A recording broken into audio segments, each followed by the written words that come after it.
अस्सलाम वालेकुम, welcome to smart work zone. आज हम CS 606 का लेक्चर नंबर 22 स्टार्ट कर रहे हैं। लास्ट लेक्चर में हमने डिस्कस किया था कि जब हम शिफ्ट या रिड्यूस की कमांड देते हैं तो हम जो है जब भी शिफ्ट करते हैं तो अपनी जो भी जिस डिजिट से हम सिंबल से आगे शिफ्ट करते हैं उसको हम स्टैक के अंदर डाल देते हैं। और फिर हमने देखा था हैंडल, और हमने कहा था कि जब हमारे पास एक हैंडल कंप्लीट हो जाता है, एक पोटेंशियल हैंडल बन जाता है, तो फिर हम उसको जो है वो रिप्लेस कर देते हैं रिड्यूस की कमांड दे के। ठीक है, तो ये सारी चीज़ें जो हैं ये हमें आज एक एग्जांपल के साथ देखेंगे ताकि अगर वहाँ कोई कन्फ्यूजन थी तो वो आज यहाँ क्लियर हो जाए। अब देखें क्या हुआ है कि हमें ये एक जो है वो इनपुट दे दिया गया है और हमने ये चेक करना है ये हमारी ग्रामर का हिस्सा है या नहीं है। हम यही कर रहे होते हैं ना पार्सिंग में, कि हमने चेक करना होता है कि ये जो हमें एक स्ट्रिंग दे दी गई है या जो एक हमें मोस्टली तो एक पूरी फाइल दे दी जाती है, यहाँ पे हम एक स्ट्रिंग कंसीडर कर रहे हैं, तो हमने चेक करना होता है कि जिस ग्रामर पे हम काम कर रहे हैं क्या ये उसमें वैलिड भी है या नहीं है, यही हमने चेक करना होता है। तो हम क्या करते हैं कि इसी स्ट्रिंग को लेते हैं, इसको सॉल्व करना स्टार्ट करते हैं, और अगर हम टॉप पे पहुंच जाते हैं, एक्चुअल में हम ये ट्री लाइक बात कर रहे होते हैं ना, तो हम क्या करते हैं कि नीचे लीव्स से स्टार्ट करते हैं, और अगर हमें वो जो है टॉप रूट जो है रूट वाली नोड वो हमें मिल जाती है तो हम कहते हैं कि ठीक है ये हमारा जो है वैलिड है, हमारी ग्रामर में इसे एक्सेप्ट कर लिया जाए। तो यही काम हमने आज इधर करना है। यहाँ पे हमें एक जो स्ट्रिंग दी हुई है वो है x-2 मल्टीप्लाई y। तो हमने चेक करना है कि ये जो है एक स्ट्रिंग ये हमारी ग्रामर के अंदर वैलिड है या नहीं है। अब सबसे पहले देखें, इन्हें टोकनाइज कर दिया जाता है। जो भी हमारे पास अल्फ़ाबेट्स होते हैं उनको हम ID कहते हैं, जो हमारे पास नंबर्स होते हैं उनको हम नम से रिप्रेजेंट करते हैं, और माइनस और मल्टीप्लाई हमारे पास एज इट इज़ आ जाएंगे। तो इसको अगर हम देखें तो ये हमारे पास ID माइनस नम मल्टीप्लाई y की फॉर्म में स्ट्रिंग आ जाएगी। तो अब हम इसी स्ट्रिंग को लेंगे और यहाँ से अपना जो है वो काम स्टार्ट करते हैं। तो इसके लिए जो हमारे पास ग्रामर है वो मैं आपको यहाँ पे शो करवा देती हूँ। ये हमारे पास ग्रामर है। अगर आप देखें तो इस ग्रामर के ज़रिए हमने इसे सॉल्व करना है। क्या होगा कि यहाँ पे हमारे पास ये अगर आप चेक करें, यहाँ पे मैं आपको बता देती हूँ किस प्रोडक्शंस की बात कर रहे हैं। ये हमारे पास जैसे एक कंप्लीट प्रोडक्शन है, ठीक है। तो अगर हमारे पास EXPR हो तो हम EXPR को ख़त्म करके उसकी जगह पे गोल लगा सकते हैं। हमने क्या करना होता है कि यहाँ पे राइट हैंड साइड वाली इक्वेशन देखनी होती है। अगर राइट हैंड साइड वाली इक्वेशन मैच हो जाए तो हम कहेंगे कि ये एक पूरा हैंडल है, ठीक है। इसको हम रिमूव कर देंगे और इसकी जगह पे जो इसी की लेफ़्ट हैंड साइड वाली है उसको पुट कर देंगे। तो ये जब हम इसे सॉल्व करते हैं तो आपको पता चल जाएगा। अभी हम क्या करते हैं कि यहाँ पे हमारे पास देखें कि हमने यहाँ से स्टार्ट किया। स्टार्ट में आपको पता है कि हमारे पास जो ये सिंबल है, इस सिंबल के बारे में मैंने आपको बताया था। ये यहाँ सबसे पहले बाय डिफ़ॉल्ट जो है वो आपकी स्ट्रिंग से बिल्कुल बाहर होता है, ठीक है। यूँ समझने के सबसे स्टार्ट में ये होता है, उसके बाद स्ट्रिंग लगी होती है। तो इसका मतलब है कि स्टैक के अंदर अभी ये सिर्फ यही है और कोई चीज़ भी नहीं पड़ी हुई, ठीक है। ये हमारे पास स्टैक है, ये देख लें, ये हमारी स्टैक है, इसको आपने जहन में रखना है। अब क्या करेंगे, सबसे पहले जो है वो हम शिफ्ट की कमांड देंगे। हम जब शिफ्ट की कमांड देंगे तो ये सिंबल हमारा x से अगली साइड पे आ जाएगा, और ये जो x है ये हमारा स्टैक के अंदर चला जाएगा। और क्योंकि हम यहाँ x को ID, 2 को नम और y को भी जो है वो ID ही कहेंगे, ये मैंने y लिखा हुआ है, यहाँ इसे भी ID ही कहेंगे। तो जब हम यहाँ पे शिफ्ट करेंगे तो ये हमारा जो है ये x से अगली साइड पे आ जाएगा, और जो x या ID है ये हमारा जो है स्टैक के अंदर चला जाएगा। तो ये देखें, यहाँ ये ID हमारा स्टैक में चला गया है और उसके आगे हमारा पॉइंटर आ गया, ठीक है। जैसे ये हमने यहाँ से मूव किया और ये यहाँ पे आ गया, तो ये इतना जो है ये हमने इसे यहाँ पे डाल दिया। अब अगर हम चेक करें अपनी लैंग्वेज के अंदर उसके जो हमारे पास ग्रामर थी, तो उसमें आपको पता चलेगा कि ये देखें, अगर हमारे पास ID हो तो ID को हम रिप्लेस कर सकते हैं। ID को किससे रिप्लेस कर सकते हैं, ये देखें, ID को आप फैक्टर से रिप्लेस कर सकते हैं, ठीक है। तो हम क्या करेंगे कि यहाँ पे हमारे पास टैग के अंदर आ गया ID। अब हम इस ID को लेंगे, अपनी ग्रामर के अंदर आएंगे, चेक करेंगे यहाँ राइट हैंड साइड वाली जो प्रोडक्शंस हैं इनमें आईडी कहाँ लिखा हुआ है। जहाँ भी आईडी लिखा होगा चेक करेंगे क्या ये जो अकेला आईडी है ये रिप्लेस हो सकता है। तो यहाँ हमने देखा कि आईडी को हम फैक्टर से रिप्लेस कर सकते हैं। तो रिप्लेस करने के लिए हम जो कमांड देते हैं वो है रिड्यूस की कमांड, ठीक है। तो यहाँ पे हम आएंगे और यहाँ पे हम रिड्यूस की कमांड देंगे, ठीक है। रिड्यूस की कमांड देंगे और हमारे पास हैंडल क्या बना था, ये देखें, ये हमारे पास हैंडल बना था। क्या हैंडल था कि हम आईडी को फैक्टर से रिप्लेस कर सकते हैं, ठीक है। तो हम क्या करेंगे कि यहाँ रिड्यूस की कमांड देंगे और यहाँ आईडी जो है ये हमारा स्टैक के अंदर से ख़त्म हो जाएगा और इसकी जगह जो है वो हम फैक्टर को पुट कर देंगे, ठीक है। अब हमारे पास आ गया फैक्टर। अब हम इस फैक्टर को लेंगे और दोबारा अपनी ग्रामर के अंदर जाएंगे और चेक करेंगे क्या हम फैक्टर को रिप्लेस कर सकते हैं। तो अगर आप यहाँ पे देखें तो फैक्टर हमारे पास जो लिखा हुआ है यहाँ पे फैक्टर है, ठीक है, यहाँ पे फैक्टर है, यहाँ पे है, ओके। तो ये फैक्टर जो है ये तो अकेला नहीं है, इसके साथ एक पूरी टर्म है, इसको भी हम छोड़ देते हैं, इसको भी छोड़ देते हैं। अब हमारे पास ये एक अकेला फैक्टर लिखा हुआ है, तो इसका मतलब है कि हम इस फैक्टर को टर्म से रिप्लेस कर सकते हैं, ठीक है। तो अब हमारे पास हैंडल क्या बना है, अब हमारे पास जो हैंडल बना है वो है टर्म को फैक्टर से रिप्लेस किया जा सकता है। तो ये हमारे पास हैंडल बन गया है। इस हैंडल को अब हम यहाँ पे लिखेंगे और रिड्यूस की कमांड देंगे तो फैक्टर जो है वो स्टैक में से ख़त्म हो जाएगा, उसकी जगह पे टर्म आ जाएगा। तो क्या करेंगे कि इस हैंडल को जो है वो हम यहाँ पे पुट कर देंगे। ये देखें, इसको हमने यहाँ पे पुट कर दिया और जो है रिड्यूस की कमांड दी। रिड्यूस की कमांड देने के बाद हमारे स्टैक में जो फैक्टर था, फैक्टर को हमने पॉप करके उसकी जगह पे टर्म को रिप्लेस कर दिया। अब इसी तरह हमारे पास अब टर्म आ गया। टर्म को लेंगे और हम जाएंगे यहाँ पे, क्या हम टर्म को रिप्लेस कर सकते हैं, सॉरी, यहाँ पे। तो क्या टर्म को रिप्लेस कर सकते हैं, तो यहाँ अगर आप देखेंगे तो टर्म को जो है वो हम EXPR से रिप्लेस कर सकते हैं। तो हम बिल्कुल यहाँ पे आएंगे और ये हम देंगे कि टर्म को EXPR से रिप्लेस कर सकते हैं। ये हमारे पास हैंडल बना है, इसे हम यहाँ पे लिख देंगे और रिड्यूस की कमांड देने के बाद जो है वो टर्म हमारी EXPR से रिप्लेस हो गई। ये देखिए, अब बिल्कुल फिर उसी तरह करेंगे, EXPR को लेंगे, फिर अपनी ग्रामर के अंदर जाएंगे, देखें कि आप EXPR को रिप्लेस कर सकते हैं। हाँ, अब ये देखें, हम EXPR को गोल से रिप्लेस कर सकते हैं। यहाँ चेक करें, EXPR को गोल से रिप्लेस कर सकते हैं, यानी कि यहाँ हमारे पास हैंडल तो बन रहा है, पोटेंशियल हैंडल बन रहा है, ठीक है। हम EXPR को रिप्लेस कर सकते हैं, लेकिन हम करेंगे नहीं। क्यों? अगर हमने यहाँ पे रिप्लेस कर दिया तो हमारी ये पूरी स्ट्रिंग कैसे बनेगी। अगर हमने EXPR को गोल से रिप्लेस कर दिया तो हम कहेंगे कि टॉप नोड गोल है ना, तो टॉप नोड हमें मिल गई, तो स्ट्रिंग तो बनी नहीं। तो अब जो है वो हम EXPR को रिप्लेस नहीं करेंगे, ठीक है। हमारे पास अब दो ऑप्शन है, या तो EXPR को रिप्लेस करके इसकी जगह गोल लगा दें, या फिर हम ऐसा करें कि EXPR को ऐसे ही रहने दें और शिफ्ट की कमांड दे के अगला जो आई है इसको यहाँ पे पुट कर दें। अब ये डिसीजन कौन करेगा कि हमने जो है इसे रिप्लेस करना है या जो है नेक्स्ट डिजिट यहाँ पे लगाना है। तो ये काम जो है ये हमारा पार्सर करता है। पार्सर खुद देखता है कि जो भी यानी कि ज़रूरी नहीं है आपके पास अगर पोटेंशियल हैंडल बन गया तो आपने फ़ौरन से उसे रिप्लेस कर देना है, बल्कि एक गुड डिसीजन के हिसाब से आप उसे रिप्लेस करेंगे। तो अब देखें हमने क्या किया है कि EXPR को हमने रिप्लेस नहीं किया, बल्कि हमने शिफ्ट की कमांड दी है। अब शिफ्ट की कमांड का क्या मतलब है, अब देखें यहाँ पे था ना हमारे पास वो पॉइंटर, ये वाला जो पॉइंटर है ये पहले यहाँ पे था, तो हमने एक शिफ्ट की कमांड दी थी, यहाँ पे आ गया था। उसके बाद तो हम इसी के हिस्सों को रिप्लेस कर रहे थे।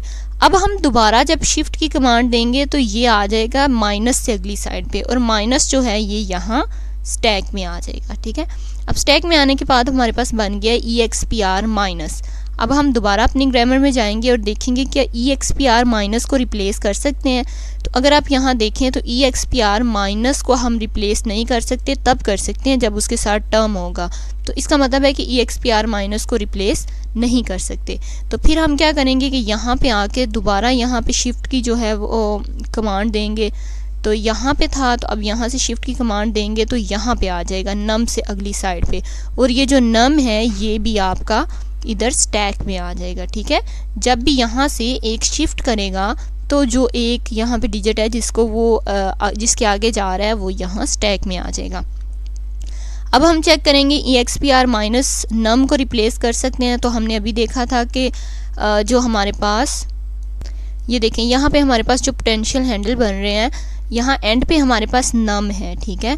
तो एक तो हम नम को फैक्टर से रिप्लेस कर सकते हैं और दूसरा हमारे पास जो लिखा हुआ है वो है EXPR माइनस नम। नहीं, EXPR माइनस नम को तो हम कहीं भी रिप्लेस नहीं कर सकते। तो एक ही यहाँ पे हमारे पास पॉसिबिलिटी है कि हम नम को फैक्टर से रिप्लेस कर दें। तो इस पोटेंशियल हैंडल को हम यहाँ पे लिखेंगे इस जगह पे, ये आपको नीचे टेबल में अब पता तो चल ही गया होगा। और उसके बाद हम रिड्यूस की कमांड देंगे तो नम जो है ये ख़त्म हो जाएगा स्टैक में से और उसकी जगह पे फैक्टर आ जाएगा, यानी कि ये जो नम था ये ख़त्म हो जाएगा और उसकी जगह हम फैक्टर लिख देंगे। उसके बाद हम चेक करेंगे क्या यहाँ पे आएंगे क्या हम फैक्टर को रिप्लेस कर सकते हैं। तो ये देखें, फैक्टर को हम जो है वो टर्म से रिप्लेस कर सकते हैं। तो ये वाला हैंडल टर्म इनटू फैक्टर ये हम यहाँ पे लिखेंगे और उसके बाद फिर रिड्यूस की कमांड देंगे। ये एक्चुअली यहाँ गलत लिखा हुआ है, यहाँ फिर रिड्यूस की कमांड देंगे और हमारे पास जो है इस फैक्टर की जगह पे टर्म लिखा जाएगा, ठीक है। ये देखें यहाँ पे हमारे पास अब इस फैक्टर की जगह पे टर्म लिख दिया ये, ठीक है। अब अगर आप देखें तो अब हमारे पास दो ऑप्शन है। अब हमारे पास ये जो टर्म है हम इस टर्म को EXPR से रिप्लेस कर सकते हैं, ठीक हो गया। इसी तरह हम EXPR माइनस टर्म जो है ये जो पूरा हमारे पास बन रहा है EXPR माइनस टर्म, इसको भी EXPR से रिप्लेस कर सकते हैं। तो अब हमारा पार्सर फिर डिसीजन लेगा कि उसे टर्म को रिप्लेस करके EXPR लिखना है या पूरे EXPR माइनस टर्म को रिप्लेस करके उसकी जगह पे EXPR लिखना है।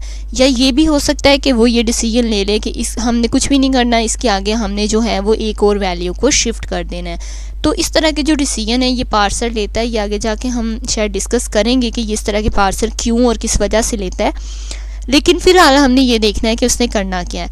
अब देखें EXPR माइनस टर्म बन गया था तो उसने क्या किया कि इसे रिप्लेस नहीं किया, एक शिफ्ट की कमांड दी और शिफ्ट की कमांड के बाद हम क्योंकि यहाँ पे थे ना नम के आगे यहाँ पे थे हम, तो यहाँ से जब शिफ्ट की कमांड दी तो हम मल्टीप्लाई से अगली साइड पे आ गए और ये जो मल्टीप्लाई है ये हमारा इधर स्टैक में आ गया। ओके, स्टैक में आने के बाद अब हमारे पास जो है वो EXPR माइनस टर्म बन गया।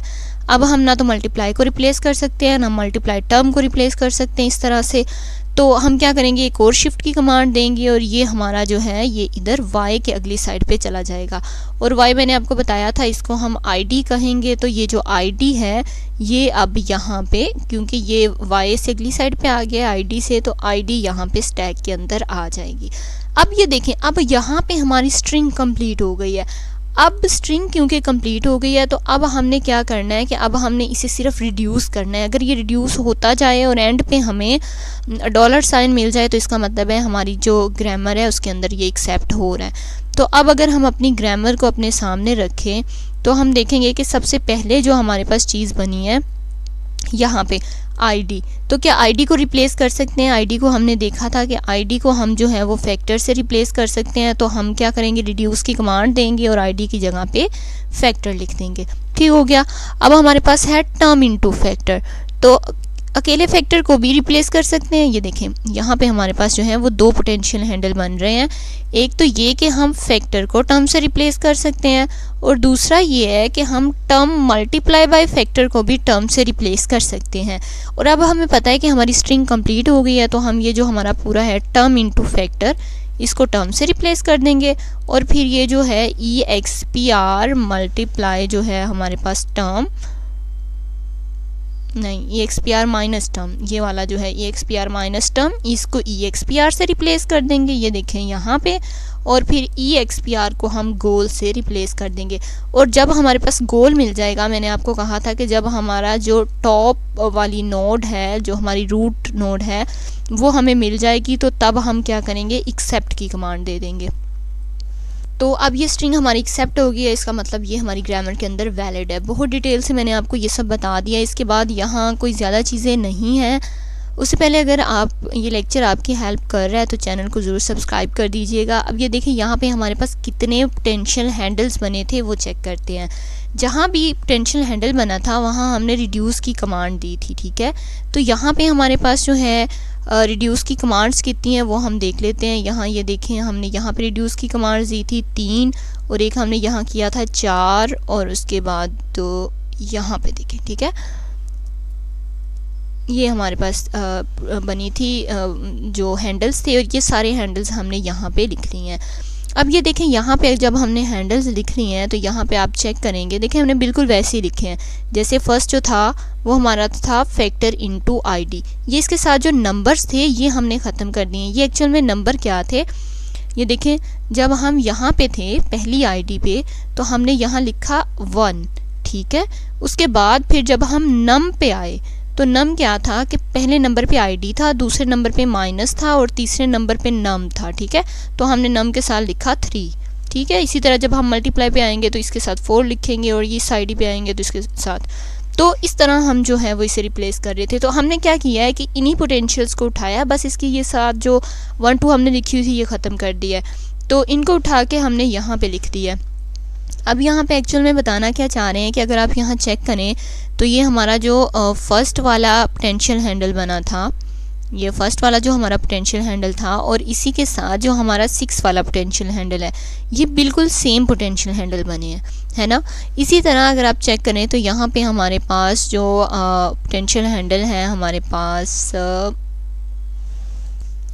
2 वाला और इसके साथ जो हमारा है ये 5th वाला, ये भी बिल्कुल सेम है। तो इनसे क्या होता है कि जब हमारे पास सेम बन रहे होते हैं तो ये हमें फ्यूचर में हेल्प करते हैं डिस्कवर करने में कि हमने आगे क्या काम करना है, ठीक है। ये चीज़ उन्होंने यहाँ पे डिस्क्राइब की हुई है। और इसके बाद वो कहता है कि आप एक जो आपके पास प्रोडक्शन है उससे आप कितने पोटेंशियल हैंडल्स बना सकते हैं, एक प्रोडक्शन से कितने हैंडल्स बना सकते हैं। ये देखें अगर हमारे पास ये एक प्रोडक्शन लिखी हुई है ये वाली, ठीक है, तो कितनी पॉसिबिलिटीज़ है। हमारा जो ये सिंबल है इसको हम कहाँ कहाँ पे, ये प्लेस होल्डर इसे कहा जाता है, तो प्लेस होल्डर हम कहाँ कहाँ पे लगा सकते हैं। देखिए 3 ऑप्शन होते हैं हमारे पास, या तो हम अपने प्लेस होल्डर को जो है वो अपनी प्रोडक्शन के स्टार्ट में लगा सकते हैं जैसे यहाँ पे लगा हुआ है, फिर हम उसे एंड पे लगा सकते हैं जैसे ये यहाँ पे लगा हुआ है, या हम उसे किसी भी 2 कॉन्जिक्यूटिव सिंबल्स के दरमियान में लगा सकते हैं जैसे यहाँ पे ये यहाँ पे लगा हुआ है, ठीक है। तो अगर आप देखें तो इन सब को यूज़ करते हुए ये हमारे पास अगर एक इक्वेशन है तो एक इसका यहाँ पे प्लेस होल्डर लग सकता है, इसका मतलब है इसके बाद इसका यहाँ पे भी प्लेस होल्डर लग सकता है, एक सिंबल आगे एक और सिंबल आगे, और इस तरह से ये हर जगह पे जो है वो प्लेस होल्डर लग सकता है। तो देखिए हमारे पास यहाँ पे वैल्यूज़ कितनी थी, एक EXPR थी 1, एक माइनस था 2 और एक थी टर्म 3। यहाँ पे हमारे पास सिंबल हैं, तो 3 सिंबल हैं तो कितने प्लेस होल्डर, कितनी जगह पे प्लेस होल्डर लगे हैं, 1 2 3 और 4। 3 अगर हमारे पास सिंबल हैं तो 4 जगह पे प्लेस होल्डर लगे हैं। यही बात वो कह रहा है, कहता है कि अगर आपके पास K सिंबल्स हों तो आपके जो प्लेस होल्डर हैं वो K+1 पोजीशंस पे लग सकते हैं, ठीक है। अगर आपको लेक्चर अच्छा लगा तो अपने फ्रेंड्स के साथ ज़रूर शेयर कीजिएगा। अभी तक के लिए अल्लाह हाफिज़।